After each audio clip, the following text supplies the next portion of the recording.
নমস্কার, কেমন আছেন সবাই? আশা করি খুব ভালো আছেন। আজকের রেসিপি চিংড়ি মালাইকারি। চিংড়ি মাছগুলোকে ভালো করে ধুয়ে নিলাম এবং নুন হলুদ মাখিয়ে দিলাম। কিছুক্ষণ রেখে দেওয়ার পরে যা যা লাগবে আমি তা প্রস্তুতি করে নিলাম।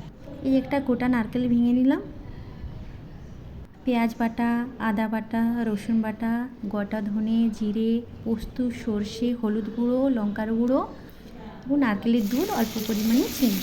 এই যে মাছগুলোকে আমি খুব ভালো করে ভেজে নিচ্ছি, কেননা কাঁচা থাকে।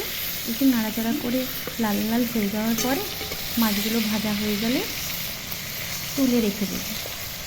এই যে দেখুন এইভাবে। তারপর ওই তেলের মধ্যে দিয়ে দিলাম গোটা গরম মশলা। এই যে দেখুন, যেমন এলাচ, দারচিনি, একটু সামান্য পরিমাণে। তারপর দিয়ে দিলাম ওই তেলের মধ্যে পেঁয়াজ বাটা, রসুন বাটা। একটু ভালো করে নাড়াচাড়া করার পরে আদা, জিরে, ধনে সব কিছু দিয়ে দেওয়ার পর অল্প পরিমাণে জল দিয়ে মশলাটা নাড়াচাড়া করার পরে, যেন না কাঁচা গন্ধটা থাকে, তারপর দিয়ে দিলাম নারকেলের দুধ। এই যে দেখুন এইভাবে। তারপর একটু মশলাটা কষে নেওয়ার পরে সামান্য পরিমাণে জল দিয়ে দিলাম।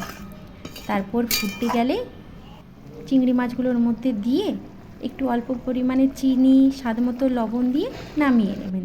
নমস্কার, ভালো লাগলে একটি সাবস্ক্রাইব করে দিবেন।